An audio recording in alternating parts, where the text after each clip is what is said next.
F'dawn l-aħħar 3 xhur f'pajjiżna inħadmet il-produzzjoni Franċiża La Comtesse de Monte Cristo. Din il-produzzjoni ta' livell għoli tinkludi fiha 8 episodji ta' 52 minuta l wieħed. Din hi interpretazzjoni kontemporanja ta' ktieb klassiku ta' Alexandre Dumas. L-istorja sseħħ f'Marsilja fl-1815 xorta waħda, iżda din id-darba tpoġġi lil Mercedes Carrera fiċ-ċentru tagħha u tbiddilha minn figura traġika għal eroj tad-destin tagħha stess. Il-Ministru responsabbli mill-Kultura Owen Bonnici flimkien mal-Kummissarju tal-Films jew Hangrek żaru is-set ta' din il-produzzjoni televiżiva.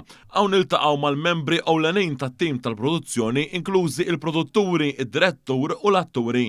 Iltaqgħu wkoll mal-kru impjegat b'90% minnu Maltin. Il-produzzjoni rat il-ġbit tagħha firxa wiesa postijiet ikoniċi Maltin, inklużi il-Bajja tar-Rivjera fil-Mellieħa, il-Pixkerija u t-Teatru Manuel fil-Belt Valletta, Miġra l-Ferħa fir-Rabat, Palazzo Pariso fin-Naxxar u l-Forti Manuel fil-Gżira. Il-Ministru Bonnici enfasizza kif produzzjonijiet internazzjonali bħal din jibqgħu jesponu il-wirt kulturali ta' pajjiżna, kif ukoll irrid tal-Gvern lejn aktar impjiegi ta' kwalità fl-industrija tal-films li flimkien ikomplu jsostnu l-ekonomija.